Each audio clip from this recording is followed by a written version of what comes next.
Hai, lama tidak berjumpa. Masih ingat gua? Ya, gua Thomas Anderson. Kali ini gua datang untuk mengisi waktu luang lo pada. Seperti biasa, gua bakal review series kesukaan gua. Tapi kali ini, yang gua bakal bahas adalah series live action. Series ini adalah adaptasi live action dari salah satu manga yang terkenal pada zamannya. Namanya adalah GTO, Great Teacher Onizuka. Live action yang gue bakal bahas kali ini adalah live action versi tahun 2012. Ya, ada versi lain, yaitu versi adaptasi 1998. Tapi karena yang versi itu belum gue tonton, jadi gue bakal bahasnya yang versi 2012 aja. Tapi ya, tentu sebelum gue lanjutin, jangan lupa ya, like, subscribe, dan share video ini. Biar gue punya alasan buat lanjutin review kayak gini. Oke, sekarang masuk ke intro.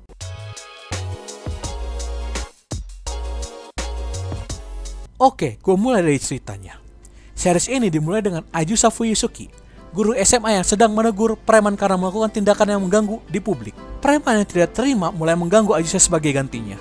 Lalu, seorang tukang kebun profesional, Eikichi Onizuka, menolong Ayusa dari preman jalanan tersebut. Setelah menolong Ayusa, Eikichi pergi dengan motornya ke tempat kerja selanjutnya, yaitu sekolah Meishu. Scene lalu berganti ke Ayusa yang diceramai oleh guru pemimpin, yaitu Hiroshi Uchiyamada, karena murid kelasnya yaitu kelas 24 yang sudah dikenal sebagai kelas bermasalah. Lalu scene pun berganti dengan Noboru Yoshikawa yang dibully oleh Anko Uehara. Noboru yang sepertinya memiliki pribadi yang lemah cuma bisa menuruti perkataan Anko tanpa perlawanan. Hal ini membuat Noboru depresi, hingga saat pelajaran dimulai daripada kembali untuk belajar, dia naik ke atap berniat untuk melompat dari sana. Sang tukang kebun tadi, Eikichi Onizuka, melihat Noboru akan meloncat. Daripada berusaha menenangkan dan membujuk Noboru agar tidak melompat, Eikichi malah mengejek Noboru kalau dia masih perjaka. Lalu meneriakkan bahwa mati sebagai perjaka itu nggak enak. Entah karena malu atau emang niat matinya sudah hilang, Noboru mengurungkan niatnya untuk bunuh diri dan malah kembali masuk ke gedung. Setelah melakukan pekerjaannya, Eikichi datang ke kantin untuk membeli makanan. Di sana dia mengobrol dengan ibu kantin mengenai sekolah. Kalau misalnya sekolah itu adalah tempat yang menyenangkan. Karena di sana tempat dia bisa berkumpul dengan teman-temannya. Walaupun di sekolah guru-guru membenci dirinya dan merendahkan Eikichi, karena ada teman-temannya, Eikichi berkata dia tetap bisa menikmati sekolah. Selanjutnya, Eikichi mulai mengeluh soal anak-anak sekolah akhir-akhir ini, yang menurutnya terlalu kelam dan terlihat depresi dibandingkan dengan zamannya.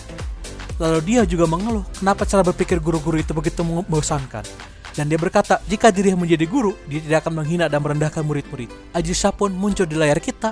Eikichi yang menyadari hal itu menyapa Ayusa. Baru saja menyapa, tiba-tiba kaca kantin pecah dan beberapa orang seperti preman masuk ke kantin dan mengacak-acak tempat berkumpulnya orang-orang lapar tersebut. Eikichi yang santai bertanya, siapa mereka yang masuk dengan elegan tersebut? Ayusa pun menjelaskan kalau mereka adalah mantan murid sekolah Meishu yang dikeluarkan karena membuat masalah. Di lokasi juga ada Uchiyamada. Preman tadi melihat sosok Uchiyamada dan menghampiri Uchiyamada dengan maksud menghajar orang tua tersebut. Uchiyamada yang ketakutan malah berusaha mencari alasan untuk kabur. Saat salah satu preman mulai kesal melihat mukanya Uchiyamada, dia mulai menginginkan pemukul baseball yang dia bawa dan hampir mengenai Ayusa. Eikichi dengan lihai melindungi Ayusa dengan menumpahkan susu yang dibawanya ke arah muka anak yang membawa pemukul tadi. Uchiyamada yang melihat hal tersebut memanfaatkan momentum dan meminta Eikichi untuk mengusir para preman. Dia dengan percaya diri menghina dan merendahkan para preman hingga memanggil para preman tersebut dengan sebutan sampah dan mengatakan mereka tidak memiliki tempat di masyarakat. Mengira Eikichi akan berpihak kepadanya, menyuruhnya untuk mengusir para preman itu lagi. Di luar dugaan, Eikichi malah memeluk Uchiyamada dari belakang. Sweet. Mesra banget ya guys. Eits, tapi nggak berhenti sampai di situ. Saat Uchiyamada mengeluh dan memerintahkan dirinya untuk dilepas, Eikichi membanting Uchiyamada dengan gerakan German suplex. Seketika Uchiyamada pingsan di tempat. Dia pun mulai menceramai orang-orang sekitar. Kenapa anak-anak preman ini membuat masalah? Karena mereka ditekan, dihina, dan direndahkan oleh guru-guru seperti Uchiyamada. Para preman ini jadi berpikir mereka tidak memiliki tempat untuk bergantung dan jadi seperti ini. Setelah sesi ceramahnya selesai, Eikichi membawa para preman tersebut keluar. Orang-orang yang ada di TKP cuma bisa bengong melihat Eikichi dan para preman itu meninggalkan kantin. Tapi di antara mereka ada satu orang yang melihat Eikichi dengan pandangan berbeda. Ralat, ada dua ketang. Lokasi berganti ke sebuah kafe, kita sebut saja Nagisa. Di sana tempat Eikichi membawa para preman tadi.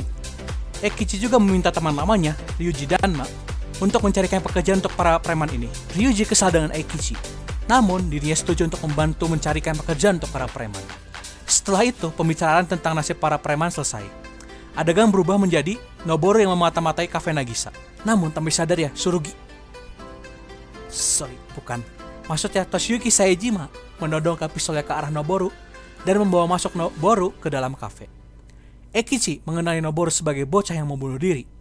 Di saat itu diketahui bahwa Noboru ingin berbicara kepada Eikichi.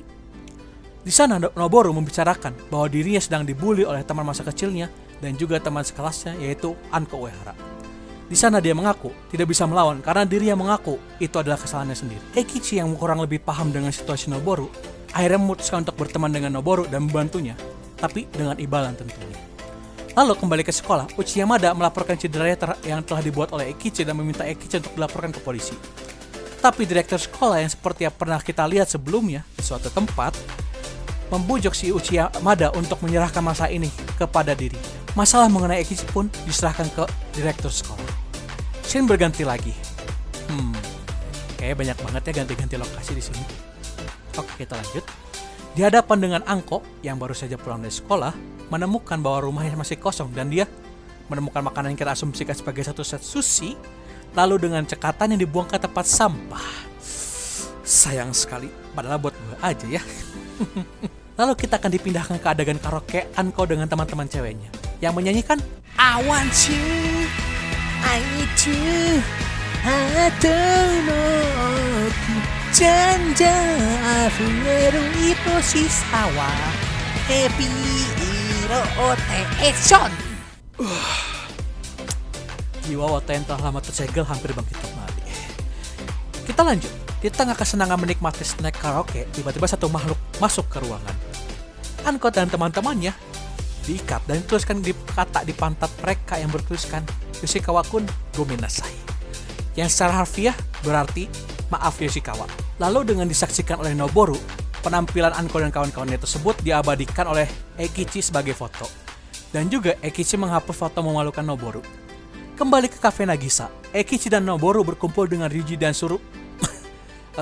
Maksud gua Saejima. Salah deh. Aduh, aktris sama sih. Ingat cakap Kamen Rider lagi. Oke, jadi di sana Noboru merasa kalau tindakan Eikichi itu sudah kelewatan. Lalu dirinya menceritakan masa lalu itu dengan Anko. Dari dirinya yang dulu pernah satu rusun dengan Anko, hingga cerita orang tua Anko yang tiba-tiba jadi kaya, dan juga Anko yang selalu curhat ke Noboru soal masalah pribadinya. Dia sebenarnya merasa bersalah nih karena dulu saat melihat Anko yang dipalak oleh para senpai, bukannya menolong, dirinya malah kabur. Pada waktu itu Anko berharap Noboru bakal menolongnya. Mungkin karena sakit hati, Anko mulai membuli Noboru untuk balas dendam karena ditinggalkan. Noboru yang merasa bersalah hanya menerima perlakuan Anko sebagai penebusan dosanya. Eikichi lalu memberikan kamera yang berisi Anko dan teman-temannya dan mengatakan Noboru tidak boleh hanya kabur dari masalah dan menyuruh dirinya jika ada tembak yang menghalanginya, dia seharusnya menghancurkannya bukan malah kabur. Mendengarkan perkataan dari Eikichi, Noboru pun keluar dari kafe. Eikichi, Ryuji, dan Suru setalah diam dan melihat Noboru pergi. Kita ubah lokasi lagi. Di suatu tempat maksudnya, Eikichi yang sendiri didatangi oleh Anko yang tidak ingin pulang ke rumah. Dia mengaku di rumahnya itu gelap dan dingin dan dia merasa kesepian. Dan dia senang karena sudah disadarkan oleh Eikichi lalu memeluknya. Anko memohon waktu Eikichi untuk you know what I mean? Nah itu Eikichi yang bejat tentu saja tidak menolak ajakan si Anko. Nah si bejat, maksud gua si Eikichi ini membawa Anko ke rumahnya. Di sana Eikichi melihat kamar yang berantakan. Bimbang mau bawa Anko ke kamarnya atau tidak, dia pun mengecek kamar Saejima. Tapi tempat tersebut sudah dihuni oleh 4 cewek tadi kenal. Si Surugi memang beda. Namun tanpa disadari, Anko malah memasuki kamar si Ryuji dan melihat foto cewek cantik yang dikira sebagai pacar Eikichi. Eikichi mengelak pertanyaan dan meminta Anko untuk berpikir sekali lagi soal ajakan dirinya ke Eikichi. Anko yang sudah keburu mode malam mengajak Eikichi untuk olahraga malam. Eikichi yang kalah dengan nafsunya akhirnya menyerahkan dirinya ke nafsunya. Saat akan melancarkan aksinya, suara foto diambil terdengar. Di sanalah Eikichi menyadari kalau semua ini hanyalah jebakan. kena prank deh. Mampus ya, sange sih. Anko pun membukakan niatnya untuk mengambil foto dirinya yang di karaoke. Di sana dia bekerja sama dengan preman setempat untuk melancarkan aksinya. Saat mengetahui kamera itu ada di tangan Noboru, dia menggantikan targetnya ke Noboru dan meninggalkan Eikichi dengan para preman sewaannya. Saat ditinggalkan dengan para preman yang sombong ini malah memeras sejumlah uang ke Eikichi agar foto dia tidak tersebar. Nah, saat menggeledah kamar Ryuji, para preman itu mulai sadar nih, muka Eikichi itu rada familiar nih. Nah, saat Ryuji masuk, akhirnya terungkap Ryuji dan Eikichi adalah kelompok preman ganas Onibaku. Lalu Saejima yang dikenal sebagai Sasword, Mad Dog, masuk ke lokasi menghalangi para preman untuk kabur. Apa yang terjadi kepada para preman tersebut? Gue serahin kepada imajinasi kalian. Lalu kita ganti lokasinya. Anko yang bertemu dengan Noboru meminta foto Anko dan teman-temannya saat di karaoke. Noboru di sini dengan jujur berkata bahwa dia sudah menghapus foto Anko. Teman-temannya Anko tetap tidak terima nih. Mereka malah lanjutin mau joki si Noboru. Lalu para preman yang tadi ada di tempat Eikichi kembali ke Anko nih dan menuduh Anko telah menjebak mereka untuk bertemu dengan Onibaku. Melihat hal tersebut, teman-temannya Anko malah kabur nih meninggalkan Anko dan Noboru. Tidak terima barang-barang mereka diambil oleh Eikichi, mereka menjatuhkan semua kesalahan ke Anko dan meminta ganti rugi dengan tubuhnya si Anko. Para preman ini membawa Anko ke gedung terbengkalai. Noboru yang khawatir meminta Eikichi untuk menolong si Anko. Beda dengan ekspektasi Noboru, Eikichi malah menyuruh Noboru untuk menyelamatkan Anko sendiri. Mengingatkan Noboru kalau dia tidak boleh hanya kabur dari ketakutannya, Eikichi malah menutup teleponnya. Noboru sempat bimbang apa yang harus dilakukan. Tapi saat Anko mau disuntikan narkoba, gitu.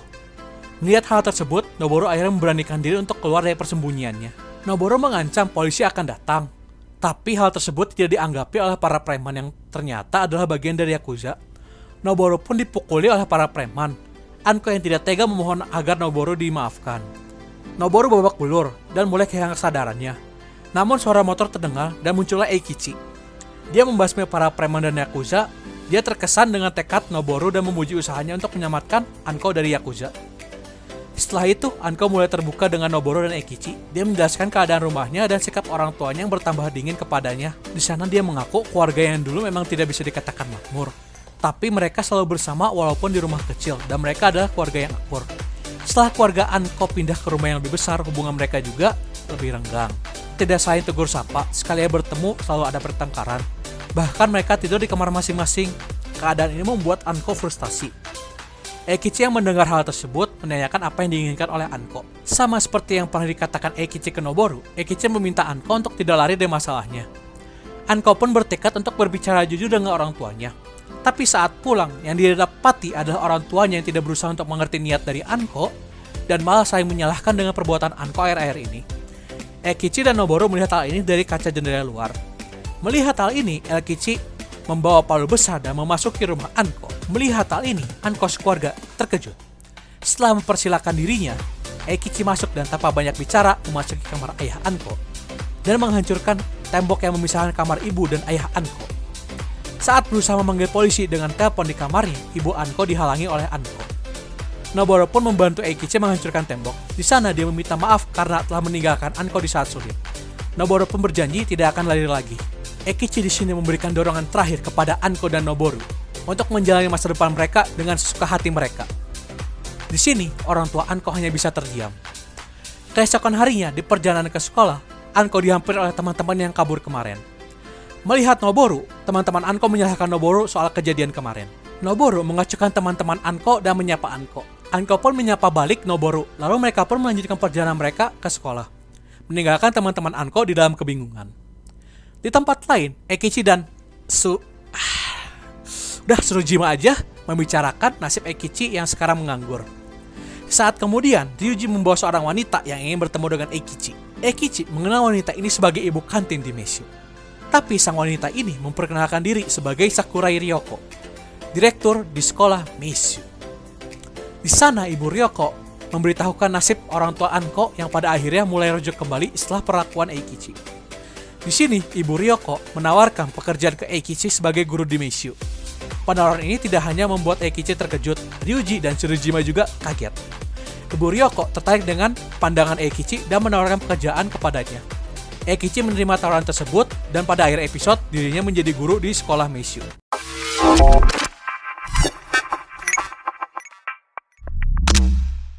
Oke, mungkin itu cerita yang bisa gua ceritain di episode 1 drama GTO.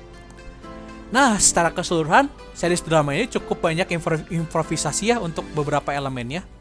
Dengan kata lain, banyak sekali poin-poin yang berbeda dengan versi animenya. Untuk manga gue nggak tahu, habisnya gue nggak baca manganya, sorry ya. Contoh seperti Ryuji yang punya cafe di sini. Kalau misalnya di anime, dia kerjanya di bengkel. Atau misalnya Surujima, maksud gue Saejima, yang di anime itu tidak sedekat di versi drama. Malahan, si Saejima ini di versi drama itu terlalu hormat nih kayak Kichi sama Ryuji. Padahal di versi animenya mah kayak nggak ada hormat kayak gitulah gitu. Walaupun takut tapi nggak hormat lah gitu.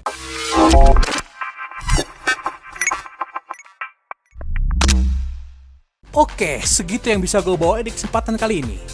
Semoga kalian terhibur dengan review gue dan mungkin tertarik untuk ngecek series yang gue sebutin tadi.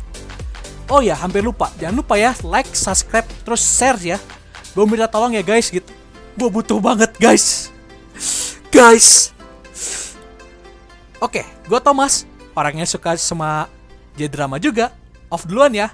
Bye-bye.